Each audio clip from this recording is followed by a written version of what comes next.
Muchas gracias a todos y a todas. Gracias por invitarme.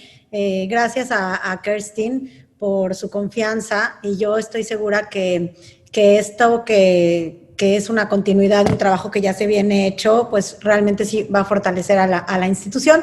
Pues miren, quedamos de que yo iba a hacer una presentación breve de 3 cuestiones un poco complejas, y que, digamos, en sí mismas podrían tomar bastante tiempo, pero voy a tratar de hacerlo en muy brevemente, como hablar de qué hablamos, de qué estamos hablando cuando hablamos de género, digamos, a qué exactamente nos estamos refiriendo, con la idea de que podamos tener, sobre todo, más preguntas. Así como dice Kerstin, hay que quedarse con ciertas ideas después de esto. Yo quisiera que, con respecto a lo que yo haré, como que nos quedáramos con muchas preguntas, porque solamente voy a dar como un esbozo de 3 cuestiones. La primera cuestión es, ¿cuáles son los conceptos clave cuando hablamos de igualdad de género? Digamos, ¿qué cosas tenemos que distinguir? Y voy a hablar de 4 conceptos. Después, ¿cuáles son los estereotipos de género? Que es realmente en donde está siempre el problema, es decir, cuando los estereotipos son problemáticos porque restringen derechos. Y voy a hablar de 4 tipos de estereotipos. Y finalmente, voy a hablar de los feminismos y de las propuestas que los diversos feminismos hacen, un poco para salir de los diagnósticos que ellos mismos, digamos, establecen con respecto a la problemática de igualdad de género. Y voy a hablar de 4 feminismos. Entonces, como les digo, es como una barnizada y la idea es que en los próximos días, meses, etcétera, podamos seguir como abundando en esto. Entonces, bueno, pues empiezo. Primero decirles que quiero hablar de estas que son 4 categorías clave. Y son, la primera es la categoría de sexo. La categoría de sexo es básicamente la interpretación cultural e histórica de las diferencias anatómicas y fisiológicas entre las personas. Esta categoría es una categoría binaria que generalmente establece que hay hombres y mujeres, solo estas 2, digamos, condiciones humanas, lo cual siempre restringe la condición de las personas intersexuales. ¿Se acuerdan en digamos, las siglas LGBTIQ+, está la I? Entonces, la imposibilidad de registro de personas intersexuales o de las personas que tienen variaciones genitales hormonales causa problemas por esta restricción binaria de la categoría. También la categoría de sexo, solamente establecida como hombre y mujer, también restringe a las identidades étnicas como la identidad Mushe de Oaxaca, por ejemplo, del Istmo. Esa es la primera. La segunda categoría es el género.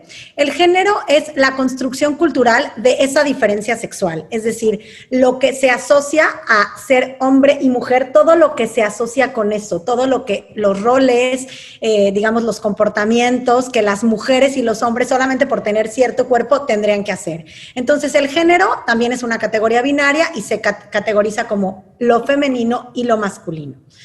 Ahí están todas las expectativas que hay sobre las personas, ¿no?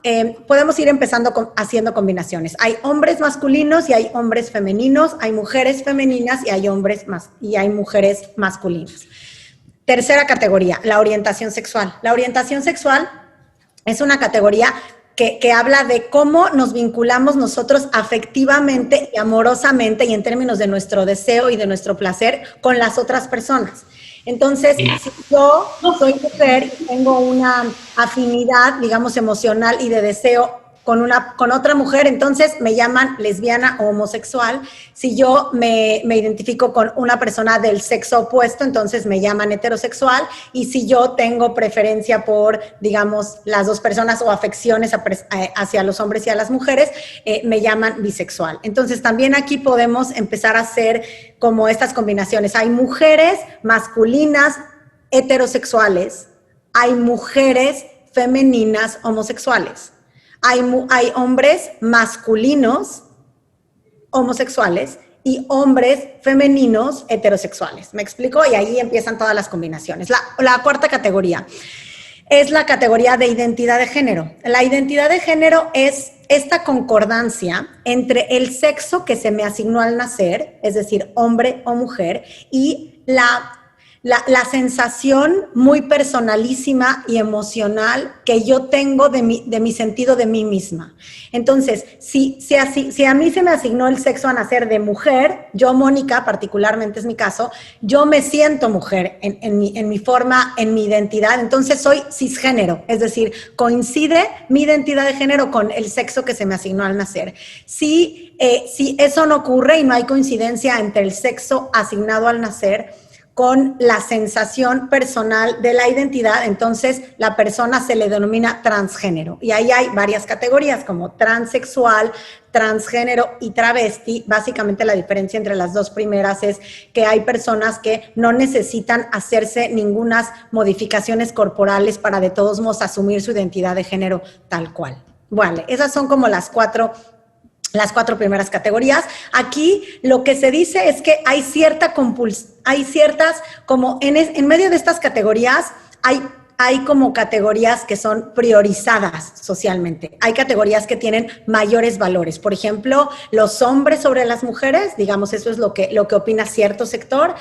Lo masculino sobre lo femenino, es decir, socialmente es mucho más valorado ser una persona estereotípicamente fuerte que una persona estereotípicamente débil.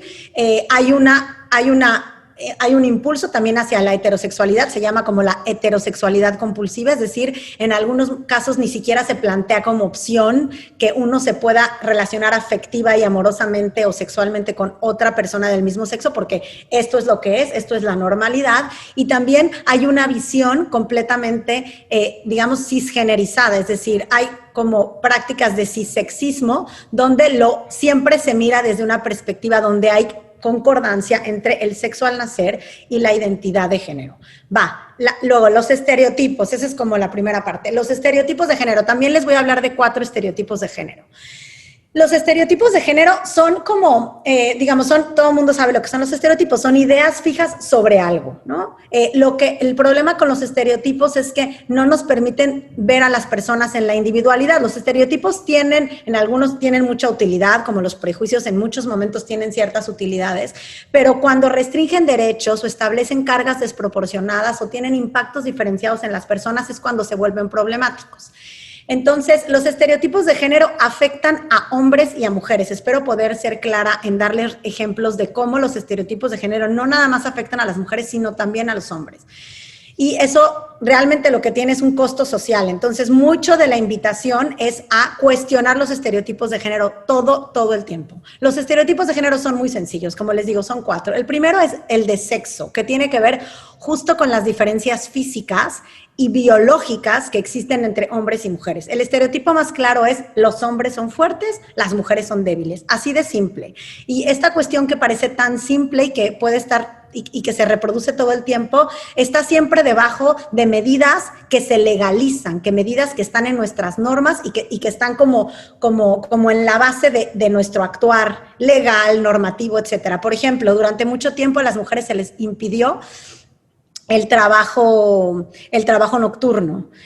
Durante mucho tiempo, por ejemplo, en Israel se prohibía a las mujeres en la milicia ser pilotas. Durante mucho tiempo en la India se prohibió que las mujeres pudieran hacer trabajo también en los bares. A los hombres las afectaciones son realmente, o sea, todo el bullying que existe, por ejemplo, escolar, que hay estudios de la SEP que muestran que quienes más sufren bullying en las escuelas son los niños cuando no se muestran estereotípicamente en el rol de género que tendrían que ser, es decir, cuando no se muestran rudos, no se muestran fuertes, cuando son niños que pretendidamente son débiles, hay muchísimo daño emocional a estos chicos solamente porque no están como en el estereotipo de ser fuertes. Entonces, este es como el primer estereotipo de lo físico. El segundo estereotipo tiene que ver con el rol sexual, es decir, ¿qué se espera de las mujeres y de los hombres de cómo nos relacionamos sexualmente con los otros? Entonces, se concibe que el rol sexual de las mujeres está vinculado con la familia, con la seguridad, con la reproducción. Y el rol sexual de los hombres está vinculado, como hay una especie de asociación con la animalidad, la falta de control, la sexualidad como a flor de piel completamente puesta ahí para siempre. Esto por supuesto que son estereotipos, pero estos estereotipos están justo abajo de muchas medidas que, como les digo, afectan afectan de forma diferenciada a hombres y mujeres. Durante mucho tiempo, por ejemplo, la Corte decidía, o sea, estableció un criterio de que la violación entre cónyuges no existía, no podía haber violación entre cónyuges basada en este estereotipo de que obviamente las mujeres siempre están dispuestas a la sexualidad basada en la reproducción, en la familia, para los hijos. Entonces, se les parecía como incongruente que pudiera haber este tipo de, que las mujeres, digamos, se negaran a tener relaciones sexuales con sus parejas y para eso estaban hechas. Al mismo tiempo, siempre hay una presunción de culpabilidad frente a los hombres en el tema del acoso sexual, por ejemplo, ¿no? Es mucho más fácil que se diga o que se crea a las mujeres cuando acusan acoso sexual que a los hombres. A los hombres, que le crean a las mujeres que a los hombres. O sea, si un hombre llega y acusa acoso sexual, pues como que uno dice, basado un poco en el estereotipo físico, pues te podrías defender, ¿no? Y además tú podrías, si me explico, hay casos, digamos, en casos bien claros donde eso, por supuesto, que existe. Entonces, los estereotipos de roles sexuales tienen muchos costos, tanto para hombres como para mujeres. Luego, el estereotipo de rol social, es decir, ¿qué se espera que hagamos las mujeres y los hombres socialmente? El estereotipo más claro es que los hombres son proveedores y que las mujeres estamos enfocadas o deberíamos estar enfocadas en el cuidado y en la reproducción. Los hombres en el ámbito de la producción, las mujeres en el ámbito de la reproducción.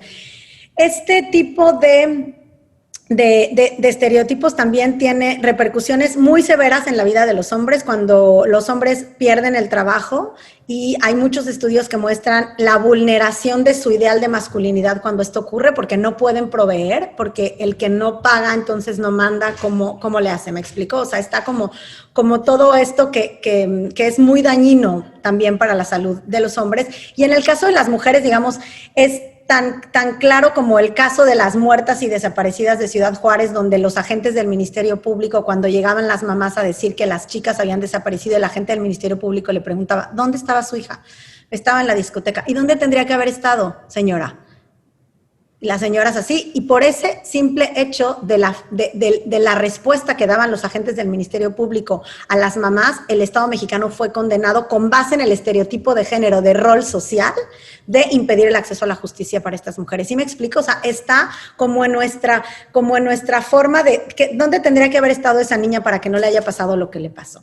Y el último estereotipo, el cuarto, es el estereotipo múltiple, es decir, donde se suman categorías o lo que se suele llamar la interseccionalidad, es decir, cuando, además de que hay un estereotipo contra las mujeres, por ejemplo, por su rol sexual, además hay otro estereotipo si la mujer es lesbiana, ¿no? Lo que se piensa de que sí hay todos los estereotipos que hay, que también están muy establecidos en los protocolos sobre si son promiscuas, si en realidad no pueden ser buenas madres, dan mal ejemplo. Y también hay un caso muy interesante de la Corte Interamericana que se llama el caso de Karen Atala, donde la Corte muestra cómo, basado en el estereotipo múltiple de rol sexual y de que ella era una jueza lesbiana, ella también ve inhabilitado su acceso a la justicia. Es decir, cómo lo que hace el estereotipo múltiple muestra es cómo las diferentes identidades, por ejemplo, ser indígena, cómo puede sumar a la vulnerabilidad, o tener cierta discapacidad también puede sumar,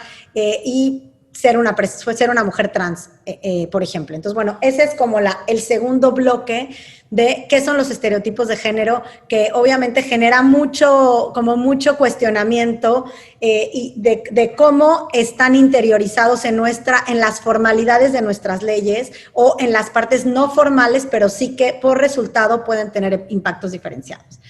Y ahora, bueno, ya para terminar, voy a abordar el tema de los feminismos. Los feminismos son súper interesantes porque en realidad el trabajo que han hecho las mujeres, digamos, a lo largo de ya varias décadas y en todas partes del mundo, es mostrar los diferentes problemas a los que se enfrentan, en este caso sí, las mujeres y ciertas mujeres, y cómo se podrían abrir posibilidades para eso. Entonces, bueno, primer feminismo, también les voy a hablar de 4. Primer feminismo, el feminismo liberal, es un feminismo que se llama feminismo de la igualdad. Es decir, lo que el feminismo liberal hacía es establecer, o sea, plantear como que el modelo establecido es un buen modelo.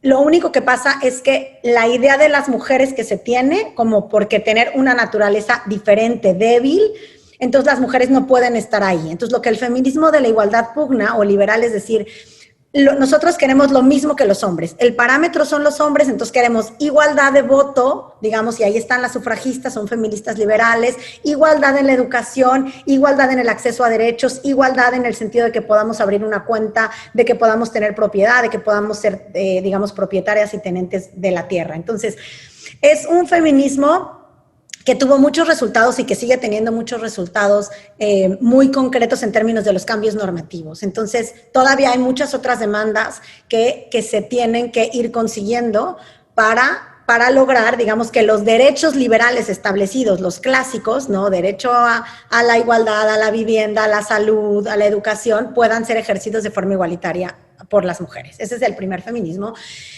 Ese feminismo después fue muy criticado por parte de, sobre todo, mujeres que veían que las causas de la opresión eran múltiples, es decir, no solamente estaba el tema de género, sino había otras. Sobre todo el feminismo de las mujeres negras fue muy agudo para mostrar cómo la raza tenía mucho que ver con otro tipo de opresiones y que incluso las mujeres negras podían tener mucho mayor afinidad con un hombre blanco, un hombre negro, que con una mujer blanca.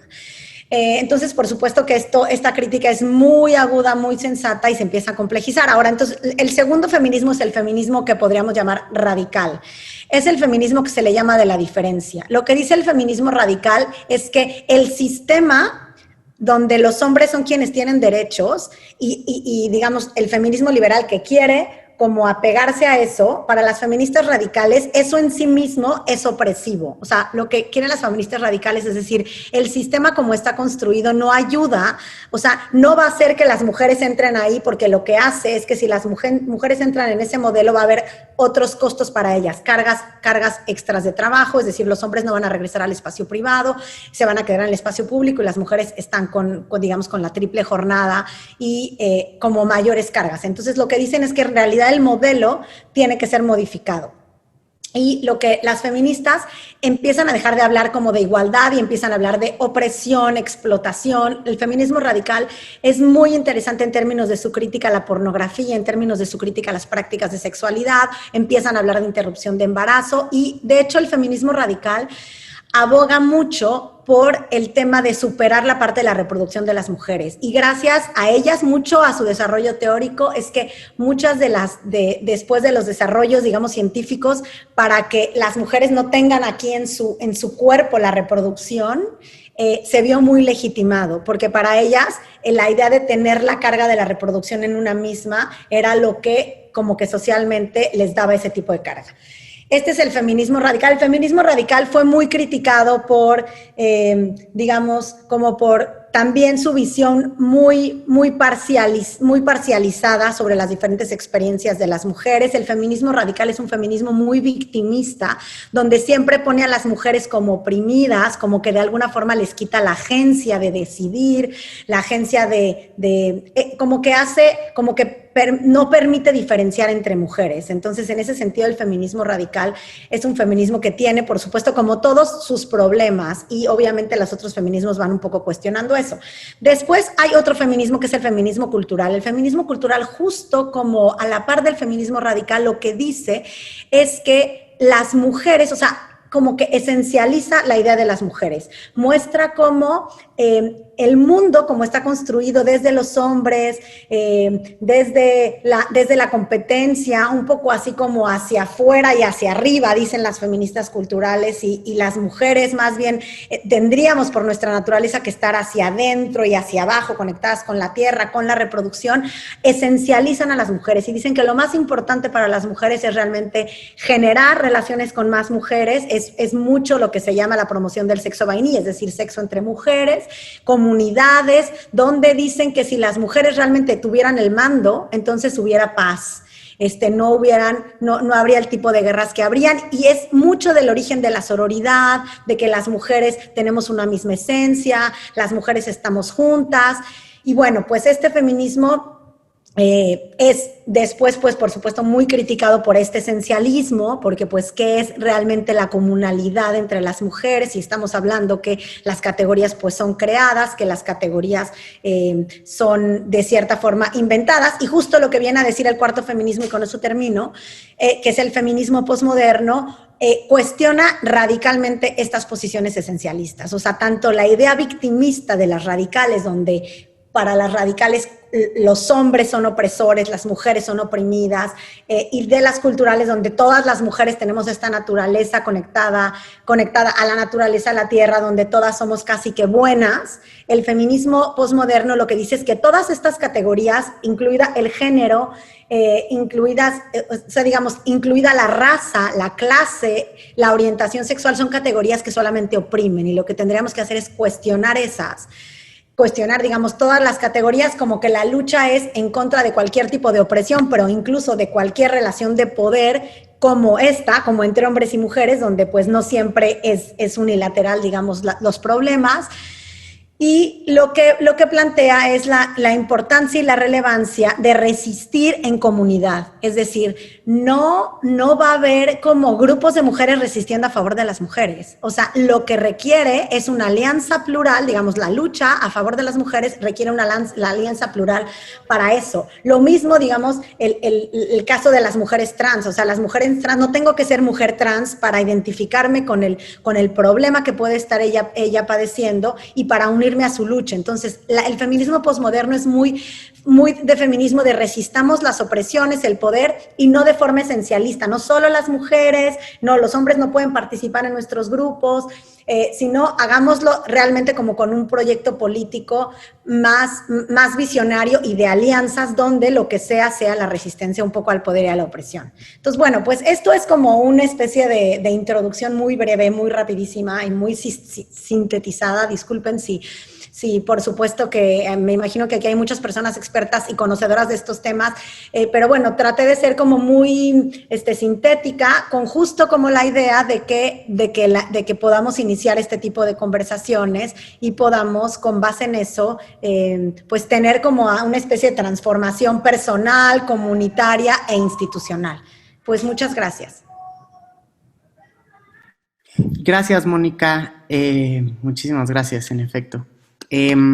Bueno, ahorita tenemos un espacio para un diálogo con Mónica. Si alguien tiene una pregunta, para poder darle la palabra a las personas, si quieren pueden escribir en el chat, ya sea a mí directamente, o en el chat para poder saber si alguien quiere hacer una pregunta, o tiene algún comentario que hacerle a Mónica sobre alguna algo de su intervención. Como dijo, aparte estaremos teniendo muchas otras pláticas y muchos otros eventos que en adelante anunciaremos. Pero bueno, podemos empezar. Si alguien quiere, puede por el chat solicitar la palabra y yo se la doy, a mí personalmente o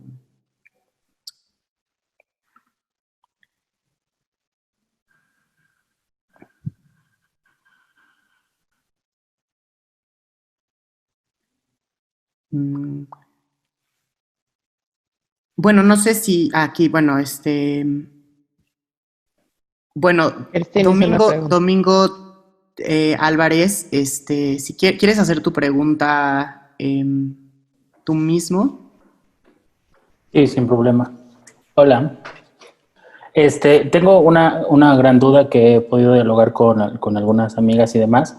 Y siempre me cuestiono esto. Como hombres, ¿cómo podemos ayudar al feminismo? Siendo que muchas de nuestras visiones vienen en el privilegio que ya portamos simplemente por vivir en esta sociedad y en este momento.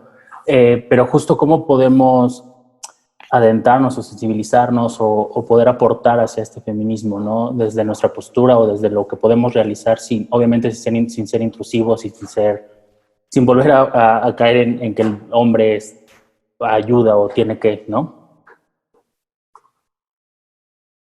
Sí, yo creo que hay como muchísimas formas. Creo que el tema de la internalización de las prácticas patriarcales donde reproducimos estas figuras, digamos, estos estereotipos, pues es de todos, es de hombres y mujeres.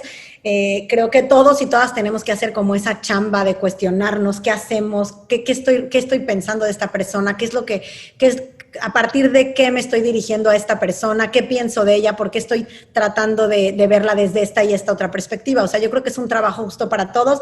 Hay unos textos muy como hermosos de muchas organizaciones, de hombres organizados, que uno se llama La Caja de la Masculinidad, por ejemplo, donde muestra cómo hay muchísima opresión también para los hombres en términos del género, de dónde tienen que hacer, de cómo se tienen que dirigir, de cómo se tienen que estar todo el tiempo despegando del ser mujer, porque el ser mujer es lo que está devaluado.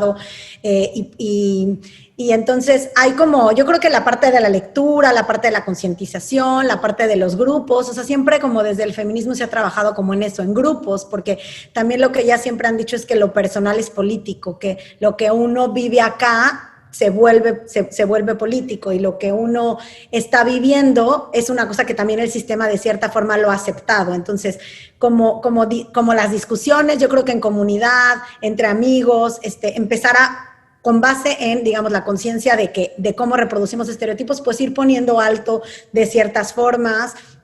Y yo pienso que eso, como leyendo, y pues yo sí soy muy de la idea de que los colectivos plurales, diversos, es lo que realmente hace y permiten que se den las transformaciones. O sea, como en términos más de un pequeño gremio, eso no tiene el alcance para los alcances que tiene justo esta visión patriarcal que como que es bastante dominante. Entonces, Domingo, si quieres, te puedo yo recomendar algunas lecturas, puedo ponerlas incluso en el chat, donde así un poco uno va como aprendiendo y haciéndose consciente de eso. Sí, lo agradecería muchísimo. Vale. Gracias. Muchas gracias, Mónica. Perdón, yo la verdad es que por error me salté a Kerstin, pero Kerstin no nada más empezó con una pregunta pregunta si en este momento siguen estas 4 líneas del feminismo, digamos, simultáneamente activas. Sí, yo creo que sí, Kerstin. O sea, hay como países donde no se han logrado ciertas cosas aún, en donde pues el tema de lograr la parte de tener los derechos liberales a todo lo que da es eso. Por ejemplo, se habla mucho de que en México, por ejemplo, tenemos una igualdad formal, es decir, las normas de entrada son iguales para todos, pero en términos de la igualdad material, de lo que se llega a lograr, no es así. O sea, una mujer indígena, en comparación con una mujer no indígena, tiene 120 probabilidades menos de tener educación formal superior, digamos, como en centro. O sea, solamente 7, como 3 de cada mujeres en México tienen acceso a la educación superior, y solamente como 0.6 de las mujeres indígenas. ¿Sí me explico? O sea, como que todo el feminismo lo que hace es que va como adquiriendo, o sea, claro que el feminismo liberal sí lo veo vigente. En muchísimas partes el feminismo cultural está como presente en todas estas cuestiones de la sororidad entre mujeres, hagamos grupos, digamos, vayamos más allá, establezcamos como un nuevo, hay como mucho del feminismo cultural que son muy iniciativas muy locales, ¿no? Como de cómo desde aquí podemos hacer un cambio global, cómo nos cuidamos entre nosotras, cómo cuidamos a nuestros hijos, y también hay mucho, el feminismo radical, por ejemplo, tiene muchísima institucionalización y tienen, digamos, son quienes han influido mucho, por ejemplo, en muchos de los protocolos que existen pues en las universidades, en las instituciones. Entonces, y siempre hay debate, no siempre hay debate sobre si esa presunción que tienes de que las víctimas siempre son las mujeres, ¿de verdad tiene que estar ahí? ¿Sí me explico? ¿O no? O puedes darte cuenta que los hombres también son objeto de abuso sexual, que claro que es muy difícil hablar de eso, como las mujeres nos hemos atrevido a hablar de eso, pero por supuesto que está. Entonces, sí está vigente, Kerstin. Yo creo que cuando uno ya tiene como esta conciencia de los 4, puedes ver desde dónde habla alguien cuando está hablando. ¿Sí me explico? Si está presuponiendo que todas las mujeres son víctimas y que las mujeres no tenemos privilegios, que por supuesto tenemos privilegios en un sector de cosas, como los hombres hombres tienen privilegios en otro sector de cosas. Entonces, sí están vigentes y creo que todo el tiempo están en diálogo, eso es lo interesante. Y cuando hablas de lo que se llama el feminismo multicultural ves lo que hacen las mujeres trans, que es una cosa impresionante, y lo que hacen las mujeres negras, y lo que hacen las mujeres del tercer mundo que le llaman, o lo que hacen las mujeres indígenas, ¿no? Que les choca también que se diga que es feminismo multicultural porque parece que este es el central y el otro es on the side. Entonces sí, yo diría que están vigentes. Nos pidió la palabra Ariadna Quintanar. No sé si quieras hacer tu pregunta. Sí, últimamente se ha estado hablando de la comercialización del feminismo y un feminismo bajo los estándares como el patriarcado y, o sea, como así se hacen las cosas o esas no son formas, ese tipo de cosas. Justamente, o sea, ¿cuál es como su punto de vista dentro de esta comercialización y este feminismo que está sucediendo justamente bajo las condiciones del patriarcado? ¿Me puedes explicar otra vez, Ariadna? Sí, o sea, hay un feminismo que es comercializado, o sea, como toda esta parte de girl power y todo eso que venden como en playeras y así, parte del capitalismo, y como es justamente como este feminismo también que se hace bajo las normas pues del patriarcado de la institución, o sea, diciendo así como esas no son formas, cuando pintan las paredes, de que por qué nosotros no podemos estar en grupos separatistas, como toda esta parte. Entonces quiero como saber su punto de vista acerca de este feminismo que se está desarrollando, pero como bajo las normas que vienen planteando ciertas personas pertenecientes al patriarcado. Uh-huh.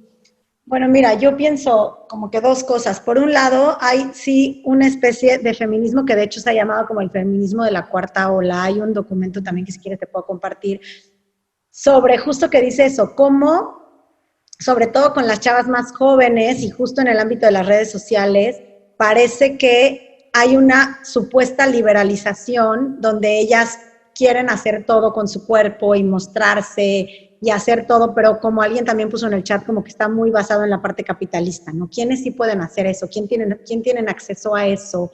¿Quiénes pueden pintarse y así ponerse como quieran, como una especie de muestra de liberación, ¿no? Hay como un debate al respecto de eso. Y luego, pues, está esta otra cuestión de la que hablas, entiendo, como de los grupos de solo mujeres y de lo que hacen las mujeres en las marchas y la parte de la acción directa, como de mostrar de otras formas los reclamos. Pues yo creo que hay como justo como diferentes formas de manifestación. Hay unas compañeras que consideran que esas formas después de haber vivido ciertas situaciones son legítimas. Hay personas que consideran que abriendo los espacios para el diálogo, pues eso no tendría por qué ocurrir. Y pues creo que son diferentes estrategias políticas que se van adoptando. Y yo lo que pienso es que si uno tiene claro como el objetivo de qué es lo que quiere, pues tiene que como hacerlo claro, compartirlo y ver las formas de conseguir eso, ¿no? Y probablemente en un caso, tal vez hacer acción directa sea una opción, pero no en todos los casos, porque con acción directa todos los casos, todo el tiempo no vas a conseguir desde mi perspectiva lo que quieres y se puede hacer como una especie de modus vivendi donde me parece que tampoco es justo para las chavas que están metidas en eso, porque también están muy asustadas todo el tiempo. Y también están mucho en riesgo en términos de todo, de su vida. Entonces, yo creo que las estrategias se tienen que diversificar.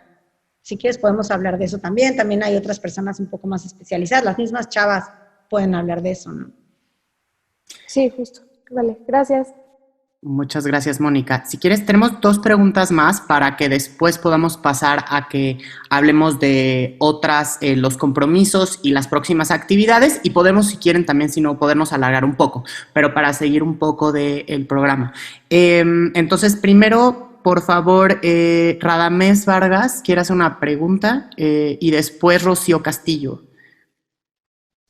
Sí, muchas gracias. Hola, Mónica. Mi pregunta un poco va en relación a, hablabas de repente de esta como dicotomía del género, de masculino y femenino, Y creo que justo el concepto de queer de repente viene a suponer como esta tercera rama, ¿no? Que se desprende de ahí. Me gustaría un poco entender como en términos de estudio de género cómo se interpreta este concepto, que es como tan fuerte, digamos, para la comunidad LGBT.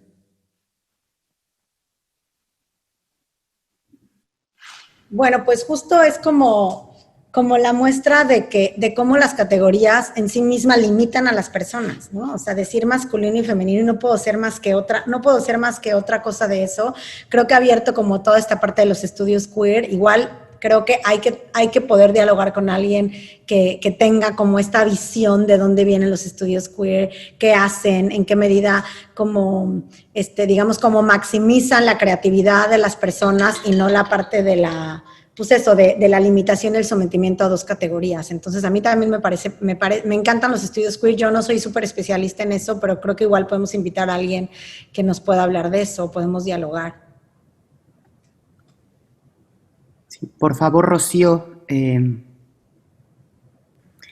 Hola, buenas tardes. Muchísimas gracias, Mónica, porque ha sido una plática muy interesante y muy informativa.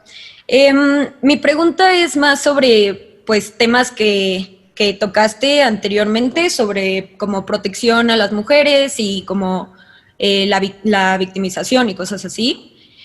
¿Cómo podemos ayudar tanto instituciones como los individuos en cuestiones de denuncias, como lo que pasó pues el semestre pasado del tendedero?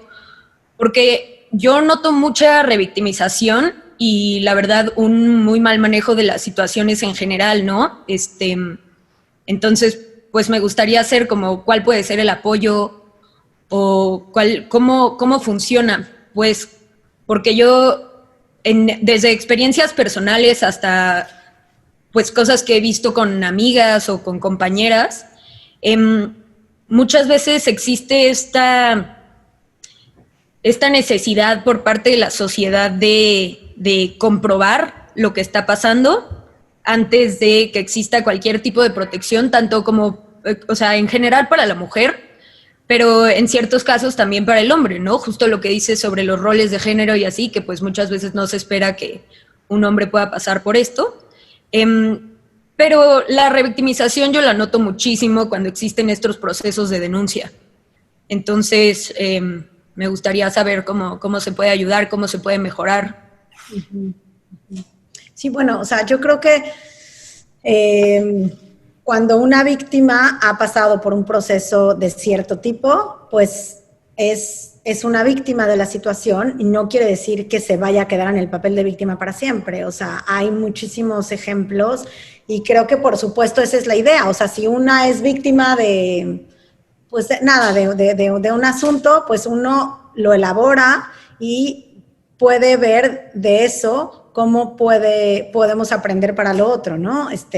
Me acuerdo mucho del caso de Valentina Rosendo Cantú. No sé si ubican a Valentina Rosendo Cantú. Es una mujer indígena que fue violada por el ejército en Guerrero cuando era menor de edad. Valentina tenía 17 años. Ella se tardó mucho en decir que había sido violada porque por su esposo, porque obviamente decir que fuiste violada en la comunidad es un rollo. Y después de eso, y después de una lucha de muchos años donde Valentina pasó por pues muchísimas cosas, digamos, en términos emocionales, lo que significaba que no habían creído porque fue al hospital mucho tiempo después y no le habían creído no le habían dado el servicio adecuado en términos de salud. Hasta después que la Corte Interamericana también condenó al Estado mexicano por falta de acceso a la justicia a Valentina, cuando fue la parte de la disculpa pública que el Estado mexicano le dio a Valentina, pues ella tuvo un discurso increíble, divino, hermoso, donde uno la ve a ella siendo una defensora de derechos humanos, digamos, habiendo pasado de ser una víctima, con una hija y que realmente se le acabó su vida en Tlapa, de donde es ella en Guerrero, a ser una defensora de derechos humanos, donde donde acabó diciendo que hasta que la dignidad se hiciera costumbre iba a seguir luchando. Entonces, por supuesto que la transformación de víctima, ser una persona resiliente, a denunciar, digamos, las prácticas que son injustas y a plantear otros modelos de relación, pues es lo ideal y sí se puede, digamos, para eso se requiere apoyo, ayuda institucional, y entonces, por supuesto que la idea es transitar a eso. O sea, yo creo que la etapa de la denuncia es muy importante, la etapa de la postura política de decir esto está pasando, hace tiempo que yo no decía esto y yo no me daba cuenta de esto, pero ahora sí creo que esto hay que denunciarlo, como ha pasado en todos lados, o sea, digamos en el apartheid, o sea, pues esto está pasando y lo vamos a denunciar porque esto nos parece una injusticia y después no quiere decir que va a estar el pleito para siempre, ¿no? Quiere decir que cómo vamos a crear una sociedad donde podamos transitar a convivir entre personas que somos diferentes, pensamos diferentes, etcétera. Y, o sea, perdón, pero como segunda parte un poco de la pregunta, ¿qué pasa entonces, hablando sobre los cuatro hilos, las 4 olas como del feminismo? ¿Qué pasa entonces, por ejemplo, ahora con las denuncias públicas, ¿no? ¿Cuál debe ser como un poco la reacción como sociedad, ¿no? ¿Cuál debe ser, o sea, qué debemos de buscar después de una denuncia pública? Pues es que hay diferentes tipos de denuncias públicas, no sé exactamente a qué te refieras, pero hay denuncias, digamos, no sé si te refieres como a lo de los tendederos. A tendederos, sí, y también a redes sociales. Por ejemplo, yo conozco un caso que pues no sé qué tan sonado fue en Centro, porque involucraba a una persona, pero hubo varias denuncias que pues, fueron en Twitter y luego denuncias repetidas sobre distintas personas en los tendederos y cosas similares, ¿no? Que es evidente, pero entonces, ¿cuál es el proceso tanto como para una persona que denuncia de forma anónima, pero de forma pública? ¿Y cuál debe ser la reacción como institución y como persona? ¿Cuál es realmente la diferencia? ¿Qué podemos esperar? Pues por el lado de una denuncia pública, pero por el lado de una denuncia institucional, por así llamarle. O sea, bueno, yo creo que cuando hay mecanismos para denunciar hay que recurrir a los mecanismos institucionales, o sea, siempre, ¿no? Siempre, y con los mecanismos institucionales pues tienen la garantía de que se va a procesar como se debe procesar y se va a garantizar los derechos de todas las partes, ¿no? El derecho de la persona, digamos, de que su presunción de verdad y la presunción de inocencia por parte de las otras personas. Es delicado y es complejo lo que ha estado pasando como de las denuncias anónimas, porque ni siquiera es como que las instituciones pueden tomar eso porque no saben a quién recurrir. Está el nombre de alguien, pero no se sabe quién es, y pues eso es digamos, como abonar a la especulación y a los estereotipos. ¿Qué pasó? ¿Qué se hizo? ¿No? ¿Qué significa estar ahí? Entonces, yo, digamos, le apuesto como a la parte de los mecanismos institucionales, a tramitarlas de esas vías. Hay problemas, si hubiera problemas en esas vías, pues también se resuelven. Hay algunos casos donde, pues, las denuncias anónimas, en casos muy graves, por ejemplo, cuando la gente denuncia casos de pornografía, digamos, infantil, entonces, bueno, pues, pueden ser sujetas de cierta venganza por parte de quienes hacen esto. Entonces, pues las denuncias son anónimas, tienen cierto tipo de justificación, ¿me explico? Cuando ese tipo de cosas ocurren. Entonces, pues yo creo que es ir valorando caso por caso, pero Rocío, yo lo que diría es apostémosle al mecanismo institucional.